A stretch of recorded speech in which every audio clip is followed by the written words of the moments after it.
నేడు నల్గొండ మాజీ శాసనసభ్యులు కంచర్ల భూపాల్ రెడ్డి బ్రహ్మంగారి రోడ్ హౌసింగ్ కాలనీలోని నివాసాలపై పెద్ద ఎత్తున బండరాళ్లు పడి తీవ్ర భయభ్రాంతులకు గురైన స్థానిక ప్రజలను వారి నివాసాల వద్ద కలిశారు. ఈ సందర్భంగా స్థానిక ప్రజలు మాట్లాడుతూ నిన్న సాయంత్రం 6 గంటల ప్రాంతంలో ఎటువంటి ముందస్తు సమాచారం లేకుండా సైరన్ ఇవ్వకుండా జరిపిన బ్లాస్టింగ్ వల్ల పెద్ద పెద్ద బండరాళ్లు తమ నివాస గృహాలపై పడి స్లాబ్లకు రంధ్రాలు పడి తీవ్ర నష్టం కలిగిందని, రేకులపై పడి రేకులు పగిలి నష్టం జరిగిందన్నారు. నేడు నల్గొండ మాజీ శాసనసభ్యులు కంచర్ల భూపాల్ రెడ్డి బ్రహ్మంగారి గుట్ట, లతీఫ్ సాబ్ గుట్టలపై నిన్న జరిపిన పేలుళ్లతో మున్గోడు రోడ్ హౌసింగ్ కాలనీలోని నివాసాలపై పెద్ద ఎత్తున బండరాళ్లు పడి తీవ్ర భయభ్రాంతులకు గురైన స్థానిక ప్రజలను వారి నివాసాల వద్ద కలిశారు.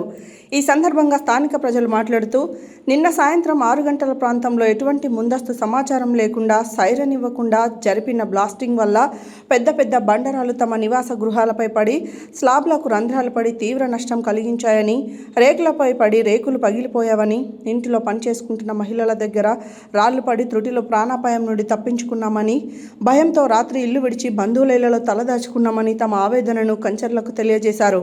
గతంలో కూడా ఇదే విధంగానే రాళ్లు పడ్డాయని, అధికారులకు తెలియజేసిన ఫలితం లేదని, ఘాట్ రోడ్ 20 మీటర్ల లోతు తవ్వుతున్నారని, ఎందుకు అర్థం కావడం లేదని, గుప్త నిధుల కోసం తవ్వుతున్నారేమోనని స్థానికులు అనుమానం వ్యక్తం చేశారు.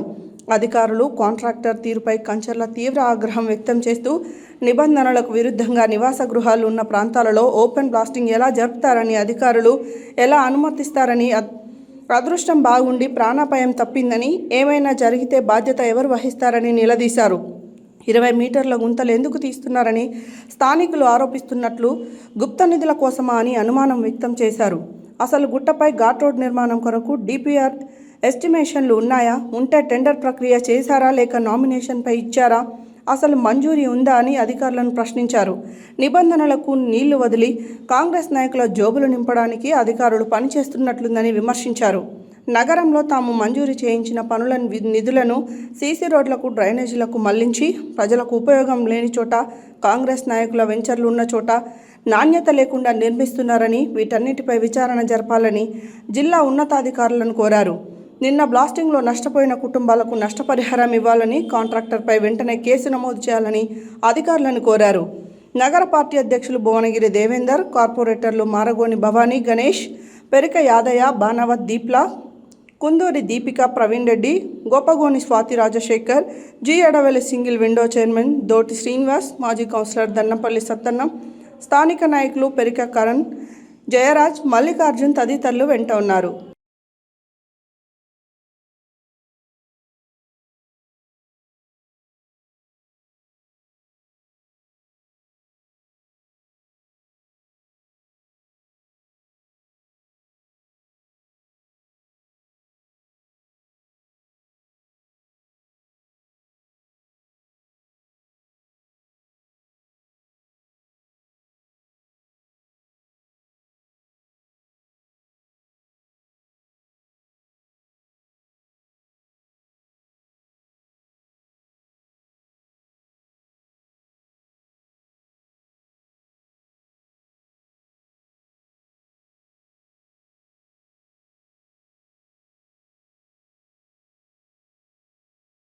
వచ్చి మొత్తం ఆ బిల్డింగ్ మీద పడి తర్వాత స్లాబ్ వరిగి, తర్వాత రేకులు వరిగి, ఇంతవరకు మీరు రెస్పాన్సే లేదు, మీరు పట్టించుకునే పరిస్థితే లేరు.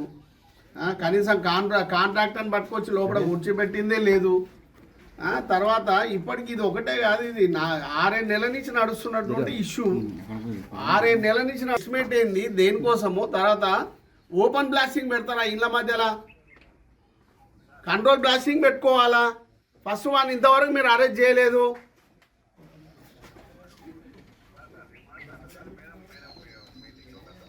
మరి మేమన్నా చెల్లగౌరవం రావాలన్నా మొత్తం ఇక్కడి నుంచి జనాలను తీసుకొని ఆమె దగ్గరికి రమ్మంటే వస్తాం, మరి డీజీపీ దగ్గరికే వస్తాం. ఆమె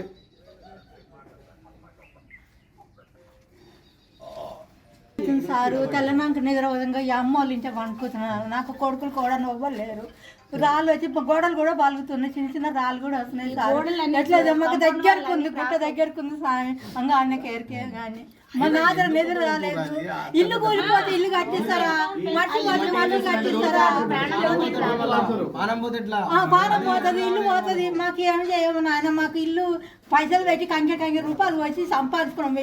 ఇల్లు పోతే ఇల్లు కట్టిస్తాడా? మర్చిపోతే మర్చి కట్టిస్తాడా?